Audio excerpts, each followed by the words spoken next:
आखिरी टाइम आ गया। अब क्या क्या पढ़ें एनसीईआरटी से, क्योंकि अब 27 फरवरी में देर नहीं है। तो अब हम आपको सीधे बता रहे हैं जो जो आपको पढ़ना है। एनसीईआरटी भी हमने आधी खोल रखी है। देखिए, सबसे पहले तो आप आईयूपीएसी नेम करेंगे ही, ठीक है। अब मैं ये नहीं बोल रहा कि सारे करना, क्योंकि अब सारे का टाइम नहीं बचा है। तो सबसे पहले मैं आपको बता रहा हूँ किस किस के। देखिए, एक तो 2 डिग्री वाले जरूर करना। जो 2 डिग्री के अमाइन है उनमें आईयूपीएसी नेम जरूर करना, ठीक। इसको जब लिखते हैं तो इसको लिखते हैं एन मिथाइल और मीथेनामाइन, ठीक। ये जो मीथेनामाइन वाला वर्ड है, ये अमाइन हम उसमें लगाएंगे जिसमें ज्यादा कार्बन है। अगर मान लो मैंने 2 डिग्री का अमाइन कुछ इस तरह से लिख दिया कि CH3 NH और इधर लिख दिया CH2 CH3, तो N के इस साइड एक कार्बन है, इस साइड 2 कार्बन है, तो 2 कार्बन वाला हो जाएगा इथेनामाइन और 1 कार्बन वाला हो जाएगा एन मिथाइल, ठीक है। 1 डिग्री 2 डिग्री वाले 1 डिग्री में तो नॉर्मल है, 1 डिग्री तो पूछेगा ही नहीं, अधिकतर 2 डिग्री ही पूछता है। फिर कौन से पूछेगा? 3 डिग्री वाले आपसे नेम पूछेगा। जैसे 3 डिग्री वाले में क्या है, 3 आपके क्या लगे होंगे, एल्काइल ग्रुप लगे होंगे। तो किसी भी कंडीशन में इन 3 डिग्री वाले नेम को मत छोड़ना। इसमें हो जाएगा आपका N N di methyl, N N di methyl, और एक कार्बन को इसके साथ काउंट कर दो, मीथेनामाइन, मीथेनामाइन। ये मतलब मेन मेन है जो आपको पढ़ना है। अब उतने डिटेल में तो नहीं बता सकते क्योंकि इतना टाइम आपके पास ज्यादा बचा ही नहीं है, पर पढ़ के जाना जरूरी है। अब उसने क्या किया कि एक नेम में क्या कर दिया, ऐसे जो है 3 डिग्री दिया, और 3 डिग्री देने के साथ साथ इधर C2H5 लगा दिया और इधर आपका CH3 लगा दिया। एन एन डाइमिथाइल रहेगा, बस मीथेनामाइन का बदल करके हो जाएगा इथेनामाइन। अगर उसने बेंजीन रिंग के साथ इसको दिया, इसके साथ दिया, बेंजीन रिंग के साथ दिया, तो बेंजीन रिंग में क्या है, आप इसको जैसे ये CH3 का क्या कर दिया, होल ट्वाइस, तो एन एन डाइमिथाइल बेंजेनामाइन, ये इसका नेम हो जाएगा। तो आईयूपीएसी नेमिंग में इनको आपको ध्यान रखना ही रखना है। नेक्स्ट पहुंचते हैं मेथड्स ऑफ प्रिपरेशन पर। तो मेथड्स ऑफ प्रिपरेशन में जो हमारा सबसे पहला मेथड है एनसीईआरटी में, अगर आप चेक करेंगे तो रिडक्शन ऑफ नाइट्रो कंपाउंड है। तो हमारे पास नाइट्रो कंपाउंड होंगे। इन नाइट्रो कंपाउंड को हमें क्या करना है, रिडक्शन कराना है। रिडक्शन किस किस से करा सकते हैं, H2PD से करा सकते हैं, एक किसके प्रेजेंस में, इथेनॉल के प्रेजेंस में, किसके प्रेजेंस में, इथेनॉल के प्रेजेंस में करा सकते हैं, ठीक है। दूसरा किससे करा सकते हैं, FeHCl से करा सकते हैं। तीसरा कौन सा रिएजेंट ले सकते हैं, SN और HCl ले सकते हैं। इन सब में बेस्ट कौन है, FeHCl बेस्ट है। ये इंपॉर्टेंट लाइन है, अजरसन रीजन वगैरह इससे पूछ सकते हैं। ये क्यों लेते हैं, देखो FeCl जब इससे रिएक्ट करेगा तो FeCl2 बनेगा। FeCl2 क्या होता है, आपका हाइड्रोलाइज होके HCl देता है, इसको हम रिसाइकिल कर सकते हैं, इसलिए इसका यूज है। और ये लाइन आपकी देखो यहाँ पर लिखी है एनसीईआरटी में, ये आप पढ़ लेना। इसके नीचे मैं इशारा करता रहूंगा, आपको पढ़ूंगा तो बहुत टाइम लग जाएगा। क्या होगा, NO2 ग्रुप जो है इनमें से किसी भी एक रिएजेंट से किसमें कन्वर्ट हो जाएगा, NH2 में। किसमें बदल गया, आपका एनिलीन में। क्लियर। प्रेजेंट कोई सा भी ले लो, चाहे H2PD इथेनॉल लो, चाहे ये लो, ये लो, 3 बार आप इस रिएक्शन को लिख सकते हैं। दूसरी रिएक्शन हमारी अमोनोलाइसिस है। इस रिएक्शन को हम हेलोएल्केन में भी यूज करेंगे, यहाँ पर भी यूज करते हैं। अमोनोलाइसिस में होता क्या है, आपके पास एल्काइल हैलाइड होता है, इसमें आप अमोनिया मिलाते हैं। अमोनिया मिलाने में आपको पहले 1 डिग्री अमाइन मिलता है, लेकिन अगर आप एल्काइल हैलाइड एक्सिस में ले लेते हैं तो फिर आपको 2 डिग्री एल्काइल हैलाइड मिलता है। कितने डिग्री, 2 डिग्री एल्काइल हैलाइड मिलेगा। और अगर फिर से आपका एक्सेस है तो फिर मिलेगा 3 डिग्री R3N, ये मिल जाएगा। 3 डिग्री अमाइन आपको मिल जाएगा, ये याद रखना। एल्काइल 3 डिग्री के बाद भी अगर एल्काइल हैलाइड एक्सेस में है तो फिर आपको मिलेगा ये क्वाटरनरी सॉल्ट। ये सिर्फ केवल व्यवस्था अमाइन में है, अमाइन के अलावा आपको कहीं पर भी ये अवेलेबल नहीं रहता है, ठीक है। यहां तक पूरी आपकी रिएक्शन लिखी है। नेक्स्ट एक जो आपको इंपॉर्टेंट रिएक्शन लिखनी है कि अगर आपके पास क्या है, RNH3X है और इसके पास आप क्या मिला दो, NaOH, तो आपको क्या है, RNH2 मिल जाएगा, प्लस साथ में क्या है H2O, और आपका रिलीज हो जाएगा क्या, NaX। ये हो जाएगा। ये भी याद रखना, इसकी खासियत ये है कि ये प्योरिटी में आपको अमाइन देता है।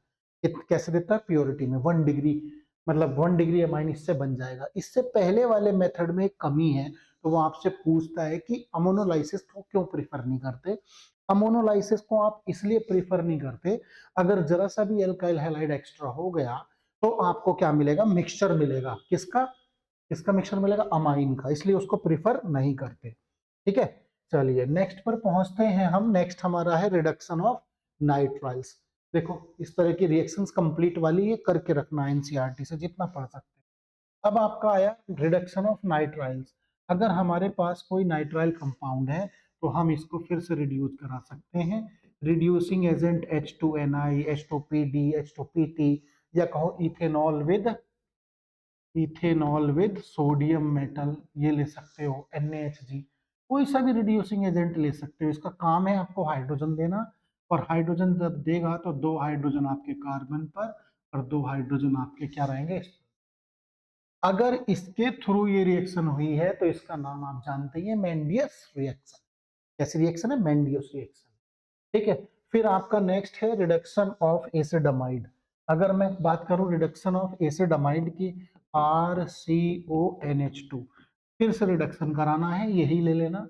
ध्यान रखना है CO किस में कन्वर्ट हो जाएगा? H2 में, NH2। जो कार्बोनाइल ग्रुप है वो किस में बदल गया? आपका एल्काइल ग्रुप में, एक तरह से। और आपकी रिएक्शन क्या हो गई? कंप्लीट हो गई।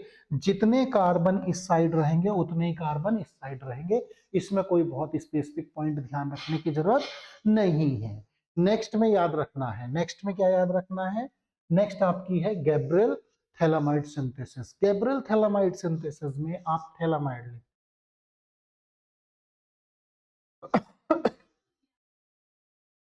ये है आपका थैलेमाइड। इस थैलेमाइड को आप रिएक्ट कराते हैं किससे? पहले KOH, एक्वस KOH से। तो यहाँ पर आपका क्या हो जाता है? एक H2O बाहर हो जाता है। क्या हो जाता है? H2O आउट हो जाता है। और इसी स्ट्रक्चर में हमारा क्या है? आकर के जुड़ जाता है क्या? ये N के साथ में K। अब इसको रिएक्ट करा दो किससे? आप किसी भी एल्काइल हैलाइड से, RX से। जैसे ही आप RX से इसको रिएक्ट कराओगे तो यहाँ पर आपका क्या है? यहाँ बन जाएगा N के साथ R, और आपका KX वाला बॉन्ड आउट हो जाता है। बहुत इंपॉर्टेंट रिएक्शन है गैब्रियल थैलामाइड सिंथेसिस। ठीक, अब आप क्या करा दो? इसको रिएक्ट करा दो बच्चों किससे? 2NaOH से। किससे रिएक्ट करा दिया? 2NaOH से। यहाँ से 2NaO वाला पार्ट यहाँ आ जाएगा, और ये आपका बन जाएगा RnH2, और प्लस में ये आपकी स्ट्रक्चर बनी जाएगी। आज थोड़ा जल्दी में लिख रहे हैं तो ऐसी राइटिंग ऐसी रहेगी। ठीक है, तो ये आपका ONA, और यहाँ पर भी आपका क्या आ जाएगा? ONA आ जाएगा। गैब्रियल थैलामाइड सिंथेसिस है। यहाँ से अगर आप पढ़ेंगे, एरोमेटिक प्राइमरी अमाइन इस मेथड से नहीं बनाए जा सकते। क्यों नहीं बनाए जा सकते? क्योंकि aryl halide do not undergo nucleophilic substitution reaction. वो न्यूक्लियोफिलिक सब्स्टिट्यूशन रिएक्शन में एरोमेटिक हैलाइड जो है वो नहीं जाएंगे। ये पॉइंट इसका याद रखना। अजर्सन भी है, रीजन भी है। पहले एरोमेटिक से लेकर के बिकॉज से पहले तक की लाइन आपकी अजर्सन है, और उसके बाद की लाइन रीजन है। ठीक है, दोनों लाइनों को सही भी दे सकता है, एक को सही एक को गलत भी दे सकता है। वो आप जानते ही, बहुत सालों से ऐसे क्वेश्चन कंटिन्यूअस आपके एग्जाम में पूछे जा रहे हैं। और एक और इंपॉर्टेंट रिएक्शन आ गई जिसका नाम है हॉफमान ब्रोमोमाइड डिग्रेडेशन रिएक्शन। बड़ी इंपॉर्टेंट रिएक्शन है। इस रिएक्शन की खासियत है कि ये आपका एक कार्बन कम कर देती है। जैसे मान लो मैंने पूछा कि प्रोपेनामाइड से क्या बना दो? प्रोपेनामाइड से इथेनामाइन बना दो, तो एक कार्बन कम हो गया। डिग्रेड इसीलिए वर्ड इसमें यूज हुआ। इसमें आपका जो रिएजेंट यूज होता है वो होता है आपका Br2 और NaOH। मैं बैलेंस करके नहीं लिख रहा हूँ, नॉर्मली लिख रहा हूँ। आप भी नॉर्मल याद कर लोगे तो कोई दिक्कत ऐसा होनी नहीं है। चलो बैलेंस भी कर लोगे तो भी कोई नहीं होनी। RnH2, यानी कि कार्बोनाइल ग्रुप पूरा रिमूव हो गया।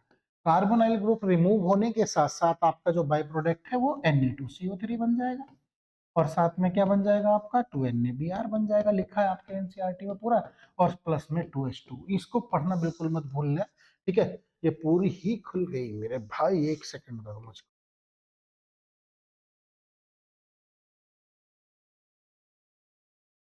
बस आ गई। बस ये मैं बोल रहा था, देखिए यहाँ पर बोल रहा था, ये पूरी रिएक्शन है, बड़ी काम की रिएक्शन है, याद रखना ना, गैब्रियल थैलामाइड रिएक्शन, एक कार्बन डिग्रेड करने के लिए, कम करने के लिए। फिजिकल प्रॉपर्टी में बहुत ज्यादा कुछ इतना नहीं है, ठीक है। बस आपसे क्या कर सकता है, ज्यादा से ज्यादा उसको बहुत ही ज्यादा इजी क्वेश्चन देना होगा तो दे देगा अरेंज करने वाला, मेल्टिंग पॉइंट और बॉइलिंग पॉइंट का। चलिए, अब जरूरी नहीं, इतने मैं नहीं समझता कि इतने हल्के क्वेश्चन वहां पर देंगे वो, ठीक है। केमिकल प्रॉपर्टी में पहली केमिकल प्रॉपर्टी आती है आपकी बेसिक नेचर की। अगर हम किसी भी अमाइन में एसिड डालें तो हमारा क्या है, सॉल्ट फॉर्मेशन होता है। आप देख सकते हो अमाइन में जैसे HCl मिला, HX मिलाया या HCl मिलाओगे तो सॉल्ट बन जाएगा, ठीक। एनिलीन में HCl मिलाओगे सॉल्ट बन जाएगा, डाइजोनियम सॉल्ट भी, मतलब आप इसको एनिलीनियम क्लोराइड बोल सकते हैं, ठीक। किसी भी इसमें बेस मिलाओगे आपका सॉल्ट मिल रहा है।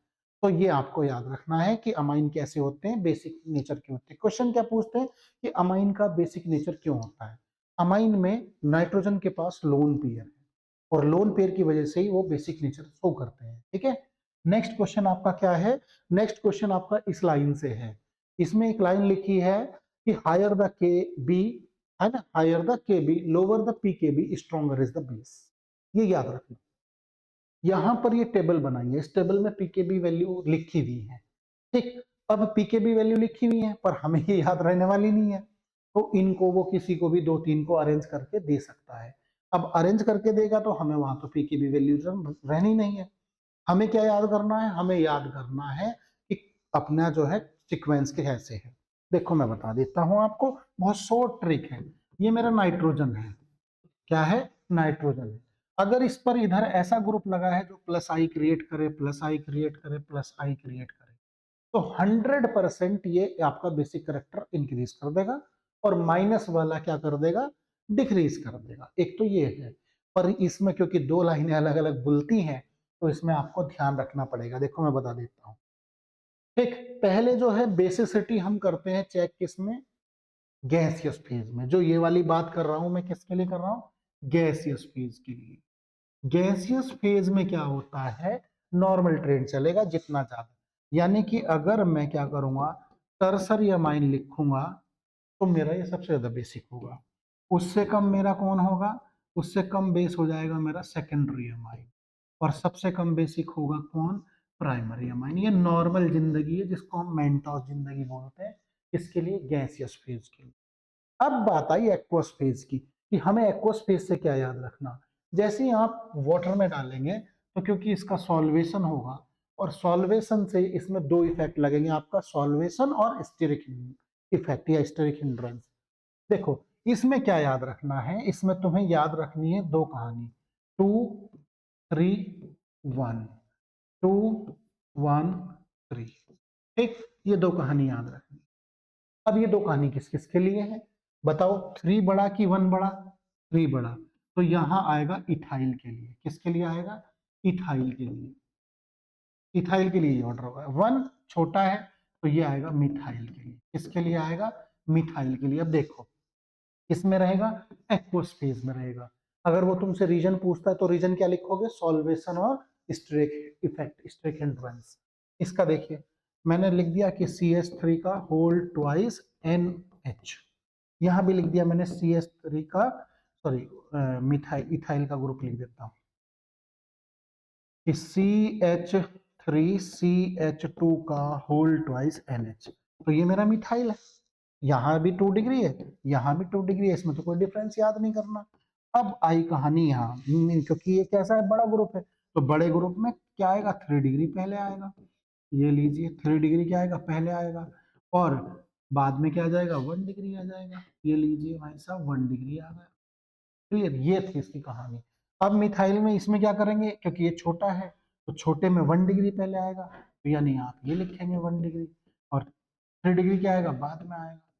बस, तो ये ऑर्डर आपको याद रखना है। मैक्सिमम 12th क्लास के बच्चों से तो यही पूछते हैं कि ऑर्डर बता दीजिए, रीजन बता दीजिए, रीजन दोनों लिख देना लाइनों में, सीधे पॉइंट टू द आंसर लिखना, कोई दिक्कत आपको नहीं होगी। ठीक है, तो ये थी बेसिक करेक्टर, बेसिक करेक्टर का याद रखना। ठीक है, हमेशा बेसिक करेक्टर में यही सीक्वेंस याद रखेंगे।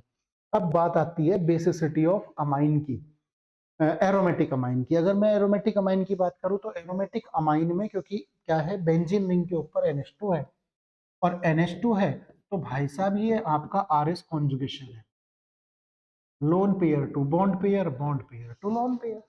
अब सोचो, अभी मैंने थोड़ी देर पहले बोला था कि अमाइन का बेसिक नेचर इस लोन पेयर से है। अब ये लोन पेयर किस में एंगेज हो गया, रेजोनेंस में, तो यहाँ तो लोन पेयर बचेगा नहीं। अब जब लोन पेयर बचेगा नहीं तो सीधी सीधी बात है, बेसिसिटी क्या हो जाएगी, डिक्रीज हो जाएगी। तो जितने भी एरोमेटिक अमाइन है वो सब लेस बेसिक है किससे, एलिफेटिक अमाइन। जहां तक समझता हूँ क्लियर हो गई होगी बात, बहुत ज्यादा नहीं है, ठीक है, क्लियर। तो इसलिए ये याद रखना कि जितने भी एरोमेटिक अमाइन है, अब इस एरोमेटिक अमाइन पे तुम्हें कैसे लटका सकता है, एक एरोमेटिक अमाइन में वो क्या दे दे, EWG, EDG, और एक में क्या दे दे, EWG। EDG क्या है, जो इलेक्ट्रॉन डोनेट करेंगे, तो वो तो बेसिक करेक्टर इंक्रीज करेंगे, ये बेसिक करेक्टर को क्या करते हैं, इंक्रीज करते हैं, लो जी। और ये बेसिक करेक्टर को क्या करेंगे, आपके डिक्रीज। तो ये बहुत सिंपल सा है, ठीक है। तो ये कहानी आपकी हो गई, इससे आप याद रख लेना। नेक्स्ट रिएक्शन आपकी आती है एल्काइलेशन, जो अभी हमने पीछे करी है, बहुत ज्यादा बड़ा नहीं है। जैसे ही आपका क्या है, कोई भी अमोनिया से रिएक्ट करेंगे वही सेम रिएक्शन है। सेकेंड थर्ड रिएक्शन है एसाइलेशन। एसाइलेशन वाली रिएक्शन बहुत इंपॉर्टेंट है बच्चों, इससे वो तुम्हें क्वेश्चन पूछ सकता है। जैसे मैंने ये लिया, ये मेरा क्या है, 1 डिग्री अमाइन है। जब ये 1 डिग्री अमाइन क्या करेगा, आपका रिएक्ट करेगा किसी भी एसिड हैलाइड से, तो Cl, C double bond O और CH3, तो यहाँ पर ये HCl आउट हो जाएगा, और HCl आउट होने के बाद जो आपका कंपाउंड बचेगा वो हो जाएगा NHCOCH3। चाहे ओपन करके लिख लेना। सर इसका नेम क्या लिखेंगे, ठीक, किस तरह से लिखेंगे, देखिए भाई, नेम लिखने की तो ये बात है, ठीक, एन इथाइल, एन पर क्या लगा है, इथाइल, और इसके लिए क्या आ जाएगा, आपका इथेनामाइड। कैसे, देखो ध्यान से, अगर मैं यहाँ 2 बना दूं तो ये इथेनामाइड है, कार्बोनाइल ग्रुप का, सिंपल है। तो ये एन इथाइल इथेनामाइड। ऐसी अगर इधर मिथाइल हो, प्रोपाइल हो, ब्यूटाइल, जो भी हो उसके अकॉर्डिंग आप लिख सकते हैं, ठीक, ये है। अब आप, अगर मैं आपसे कहूं कि 2 डिग्री वाले अमाइन रिएक्ट करेंगे क्या, इससे बिल्कुल करेंगे, ठीक, लेकिन एक कंडीशन आपको यहाँ याद रखनी है, 3 डिग्री अमाइन इससे रिएक्ट नहीं करेंगे, रिएक्शन बिल्कुल सेम होगी, ज्यादा बार बार लिखने की जरूरत नहीं। लेकिन जैसे ही आप यहाँ पर 3 डिग्री लाएंगे, मैंने यहाँ 3 डिग्री लिख दिया, अब 3 डिग्री लिखते क्योंकि H खत्म हो गए तो ये रिएक्ट नहीं करेंगे, यानी इस रिएक्शन से हम 2 डिग्री अमाइन और 3 डिग्री अमाइन का डिफरेंस क्रिएट कर लेंगे बड़े आराम से। अगर आपसे पूछा जाएगा तो आप ये रिएक्शन दे सकते हैं कि 3 डिग्री अमाइन एसाइलेशन रिएक्शन नहीं देते, 2 डिग्री अमाइन एसाइलेशन रिएक्शन देते हैं। और नेक्स्ट जो क्वेश्चन इस पर इंपॉर्टेंट है वो ये है आपका, कि अगर आपके पास क्या है, कोई एसिड एनहाइड्राइड है तो वो भी इससे रिएक्ट करके आपके सेम कंपाउंड देगा। लिख देता हूं, देखो रिएक्शन, अगर मैंने ऐसे लिया कि C6H5NHH, और मेरे पास क्या है, एक कोई एसिड एनहाइड्राइड है, डबल बॉन्ड O, ठीक, और ये सी डबल बॉन्ड O है, ये O है, फिर C डबल बॉन्ड O है, और ये C। यहां से मैंने बॉन्ड ब्रेक कर दिया, इस H को इधर ट्रांसफर कर दिया, इसको इससे लिंक कर दिया, तो सेम कंपाउंड मेरे पास बन गया, ठीक, ये NHCO, और इधर आ गया मेरा क्या, CH3। फिर से इथेनामाइड है, लेकिन इस बार एन फिनाइल है, क्या है आपका, एन फिनाइल, क्योंकि बेंजीन रिंग जुड़ी है, कौन सी रिंग जुड़ी है, बेंजीन रिंग जुड़ी है, इसलिए एन फिनाइल है। तो ये रिएक्शन याद रखना, ठीक है, कोई ज्यादा बड़ी बात नहीं है। इस रिएक्शन के बाद देखो, इस रिएक्शन में एक ट्विस्ट भी था, इधर को गायब हो गया, अभी नहीं है, अभी थोड़ी देर बाद आएगा, ठीक है भाई, इसमें मेरे को याद है यार, इन्होंने गायब कैसे कर रखा है, ठीक है, चलो आगे होगा।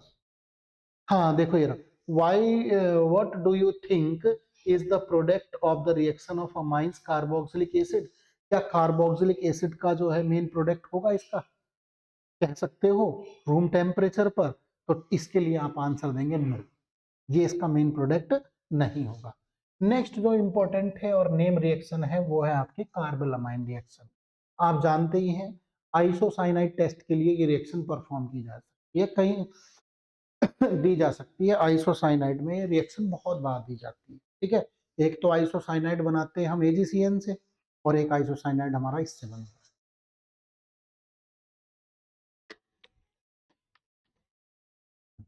चलिए, क्या है रिएक्शन, एक प्राइमरी अमाइन लीजिए, क्या ले लीजिए, एक प्राइमरी अमाइन ले लीजिए।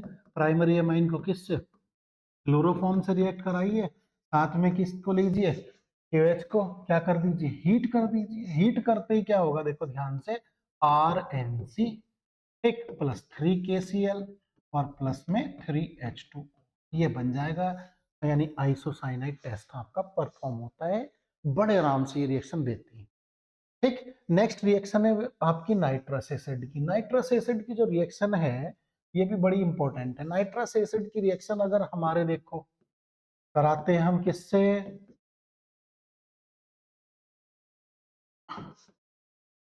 अगर ये रिएक्शन कराते हैं हम एलिफेटिक अमाइन से, एलिफेटिक से, तो एलिफेटिक अमाइन से क्या होता है, आपका पहले डाइएजोनियम सॉल्ट बनेगा।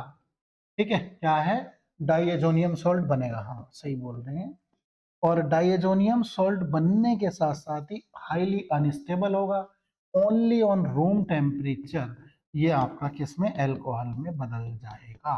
किसमें बदल जाएगा, एल्कोहल में। ये क्वेश्चन आपके लिए ध्यान रख लेना, क्योंकि ये जैसे रीजन में एक बार पूछा भी जा चुका है कि जो एलिफेटिक अमाइन है, एलिफेटिक अमाइन है, उनको अगर हम नाइट्रस एसिड से रिएक्ट कराते हैं तो वो एल्कोहल में बदलते हैं।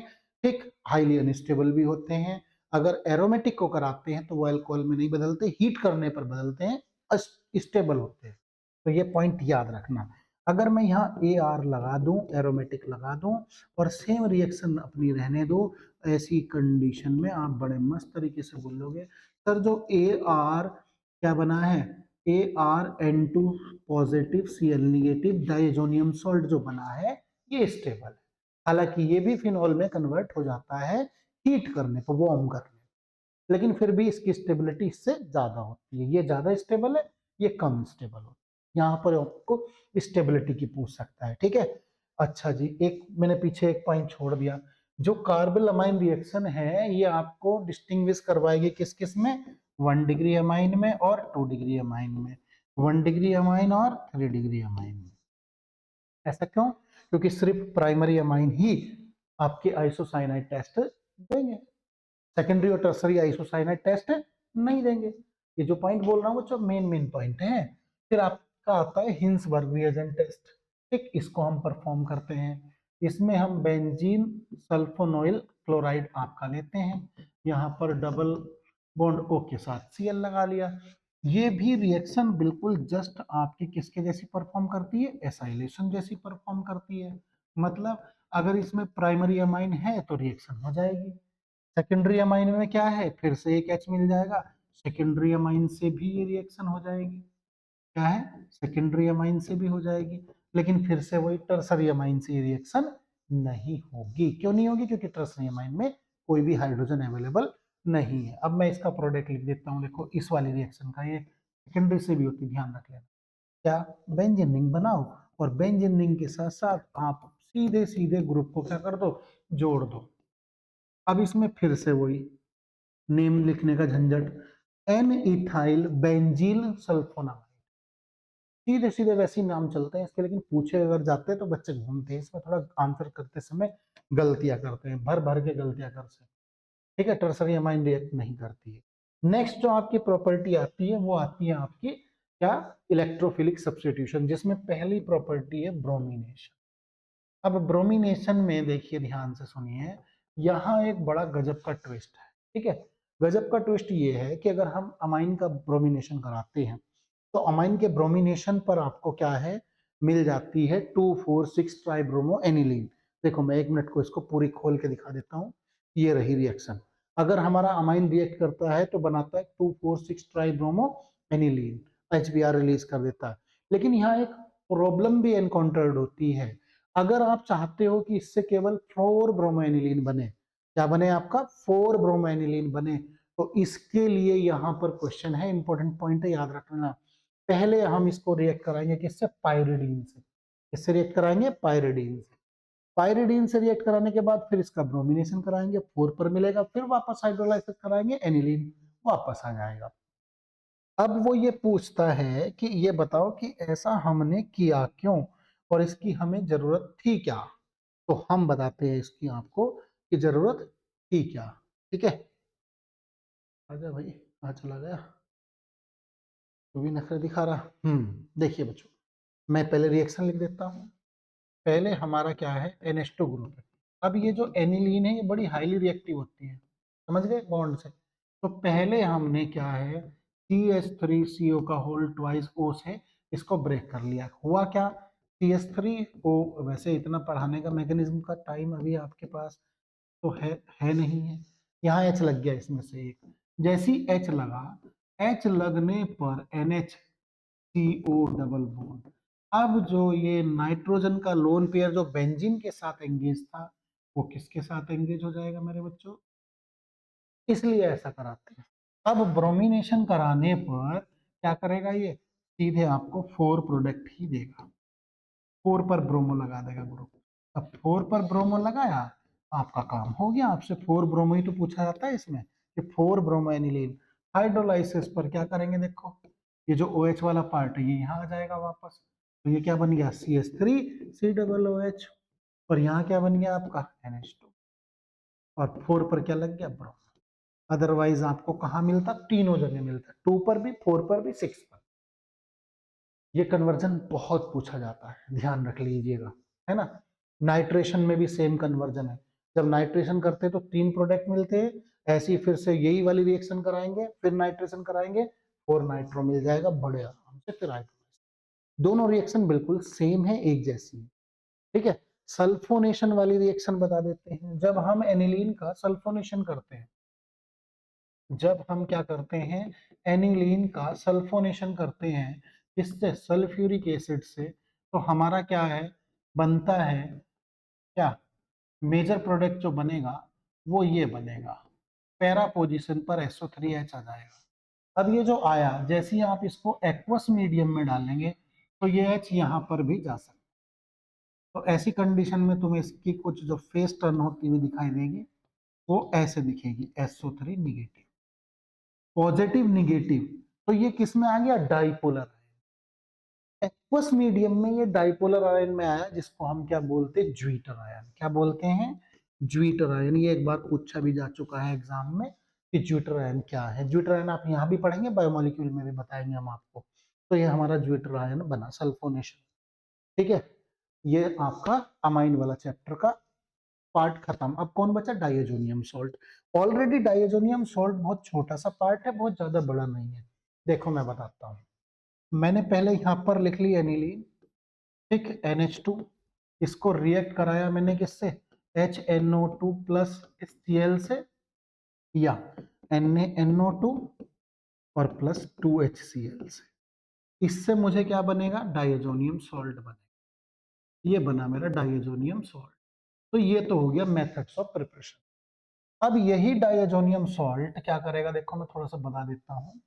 जब ये डाइएजोनियम सॉल्ट आपका रिएक्ट करेगा किससे, Cu2Cl2HCl से, दूसरा किससे रिएक्ट करे, Cu2Br2HBr से, तीसरा किससे रिएक्ट करे, Ki से, चौथा किससे रिएक्ट करे, आपका हाइड्रो HbF4 से, नेक्स्ट आपका किससे करे, CuHCl से, नेक्स्ट किससे करे, आपका CuHBr से, ठीक। तो ये दो नेम रिएक्शन कौन सी, ये वाली नीचे वाली, ये गाटरमान रिएक्शन, ठीक है, या गाटरमैन जो भी बोलते होंगे आप। यहाँ पर जो है वो सेंडमेयर रिएक्शन, क्लियर, ठीक। ये जो आपकी सेंडमेयर रिएक्शन हो जाएगी। ये वाली जो है ये बार्ड-फ्रीमान रिएक्शन।